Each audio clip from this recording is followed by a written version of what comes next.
sudut yang dilakukan oleh Tom Haye sangat manis, sangat baik, dan kemudian tepat mengenai kepala. Dan sangat bebas, Bung Maman. Prestasi baru diukir tim nasional Indonesia U23 di Piala Asia 2024. Timnas Indonesia lolos ke babak semifinal. Lolosnya Timnas Indonesia U23 di Piala Asia 2024 seakan membangkitkan kembali memori Indonesia sebagai salah satu macan Asia, terutama di awal-awal masa kemerdekaan.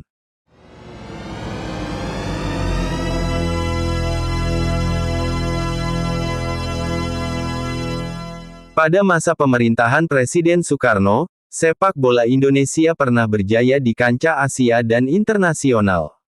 Timnas pada masa Orde Lama tidak dipegang oleh pelatih lokal, tetapi ditangani dua pelatih asing, yakni Choo Seng Kui dari Singapura tahun 1951 sampai tahun 1953, dan Antun Pogacnik dari Yugoslavia tahun 1954 sampai tahun 1964.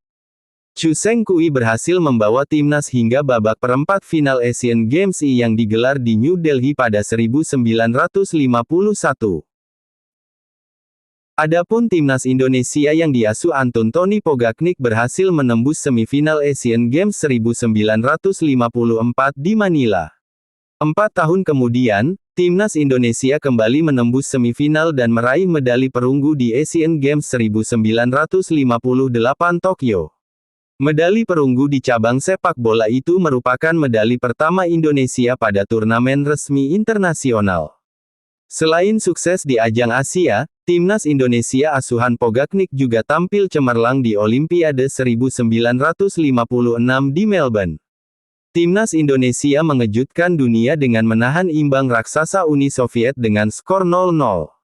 Timnas Indonesia yang berlaga di Olimpiade 1956, antara lain, Maulwi Saelan, Endang Witarsa, Tio Him Chiang, Ramlan, dan Rusli Ramang. Tim besutan Tony Pogacnik itu juga mengejutkan di ajang Olimpiade tahun 1956 di Melbourne, Australia. Meski gagal meraih medali, tim sepak bola Indonesia berhasil menembus perempat final sebelum dikalahkan raksasa sepak bola dunia saat itu, yaitu Uni Soviet. Tim asuhan Pogacnik juga sukses di Merdeka Games 1961 yang digelar di Malaysia. Indonesia berhasil menggondol gelar juara mengalahkan para pesaingnya seperti Singapura, Thailand, Hong Kong, Malaysia dan bahkan Korea Selatan. Gelar juara Merdeka Games itu pun diraih tanpa terkalahkan sepanjang turnamen. Pogacnik berhasil membentuk skuad yang dihuni oleh para pemain yang mampu bersaing di pentas internasional. Pogacnik tercatat sebagai orang pertama yang meletakkan dasar permainan sepak bola modern di Indonesia. Kala itu Pogacnik membawa skuad Indonesia melakukan pemusatan latihan di negara Eropa Timur seperti Uni Soviet, Jerman Timur, Yugoslavia dan Ceko. Pogacnik menangani timnas Indonesia hingga 1964. Ia mundur setelah gagal mencapai target medali di ajang Asian Games 1962 yang digelar di Jakarta. Meski demikian Pogacnik disebut-sebut sebagai bapak sepak bola modern Indonesia karena berhasil meletakkan dasar permainan sepak bola modern di Indonesia. Rangkaian prestasi tersebut tidak bisa dilepaskan dari kebijakan pemerintah pada masa Presiden Soekarno yang menjadikan sepak bola sebagai alat untuk menyatakan kedaulatan dan kemerdekaan bangsa Indonesia. Prestasi Timnas Indonesia pada masa Orde Baru. Pada masa Orde Baru Timnas Indonesia masih disegani di ASEAN bahkan di Asia. Di tingkat Asia misalnya, prestasi Timnas Indonesia adalah lolos babak semifinal Asian Games tahun 1986. Namun Timnas gagal meraih medali perunggu setelah kalah dari Kuwait 0-5 di Stadion Olimpiade Seoul, Korea Selatan. Sebelumnya, Timnas Indonesia juga lolos babak perempat final di ajang Asian Games 1966 dan Asian Games 1970. Adapun di ajang Piala Dunia, di Meksiko 1986, Timnas Indonesia lolos babak kedua kualifikasi Piala Dunia Zona Asia. Pada masa Orde Baru tercatat 12 pelatih lokal yang membesut timnas Garuda, mulai dari Endang Witarsa tahun 1966 sampai tahun 1970, sampai pelatih Danurwindo tahun 1995 sampai tahun 1996. Sementara pelatih asing tercatat 9 nama yang pernah melatih timnas Garuda, semuanya berasal dari Eropa. Pada awal Orde Baru, satu nama pelatih yang melegenda yaitu Endang Witarsa tahun 1966 sampai tahun 1979.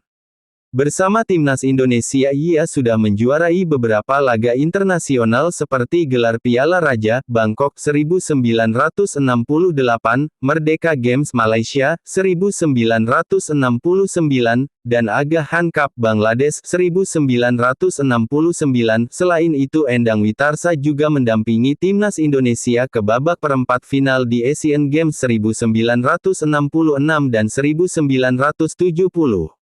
Pelatih lainnya yang terbilang sukses menangani timnas Indonesia pada masa Orde Baru adalah pelatih Sinyo Aliandu dan Berce Matulapelwa. Sinyo mendampingi timnas Indonesia berjuang lolos ke Piala Dunia 1986 Meksiko.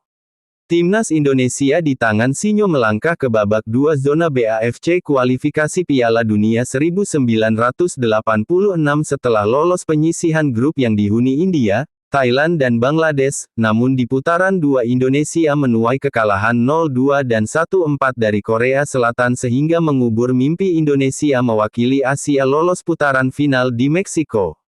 Adapun Berce mempersembahkan medali emas sepak bola di ajang SEA Games tahun 1987 di Jakarta. Berce juga terbilang sukses membawa timnas sepak bola Indonesia hingga semifinal di ajang Asian Games 1986 di Seoul, Korea Selatan. Di babak semifinal yang digelar di Stadion Olimpiade, timnas Indonesia dikalahkan tuan rumah dengan skor 0-4.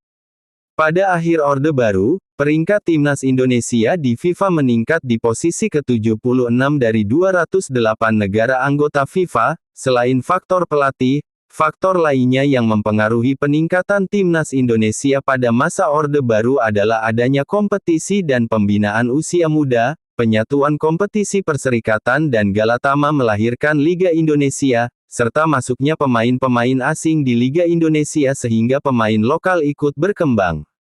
Timnas Indonesia era reformasi hingga era kepelatihan Shin Tae-yong sekarang. Pada masa awal reformasi, timnas Garuda berhasil lolos ke putaran final Piala Asia tahun 2000 di Lebanon setelah tak terkalahkan di babak kualifikasi. Namun, di putaran final Piala Asia tahun 2000, timnas Indonesia yang dilatih Nandar Iskandar gagal lolos dari fase grup karena kalah dari China dan Korea Selatan. Pada era selanjutnya tahun 2003 sampai tahun 2011 prestasi timnas terbilang meredup. 2 kali timnas lolos Piala Asia 2004 dan 2007, tetapi selalu gagal di fase grup. Bahkan tahun 2011 timnas Indonesia gagal di babak kualifikasi Piala Asia. Pada era ini timnas Indonesia pernah ditangani pelatih Peter Witte tahun 2004 sampai tahun 2007. Peter Witte mendampingin timnas Indonesia U20 2004 dan hanya sampai babak penyisihan grup Piala Asia.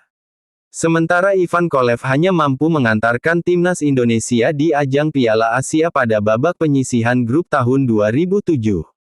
Selanjutnya timnas Indonesia dilatih Luis Milla dan Simon McManamy. Selama menukangi timnas Indonesia U23 dan senior, Luis Milla hanya mampu membawa timnas Indonesia U23 mencapai 16 besar Asian Games 2018.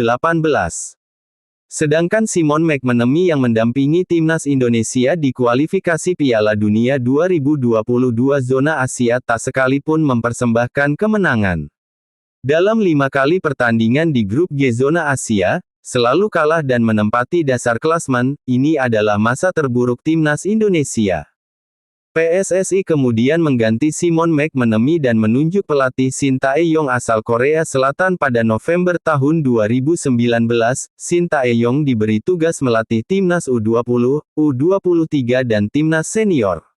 Di level Asia, Shin Tae-yong membawa timnas senior ke babak 16 besar Piala Asia di Qatar 2023. Selain itu, Shin Tae-yong juga membawa timnas U23 melaju ke babak semifinal Piala Asia U23 2024 di Qatar.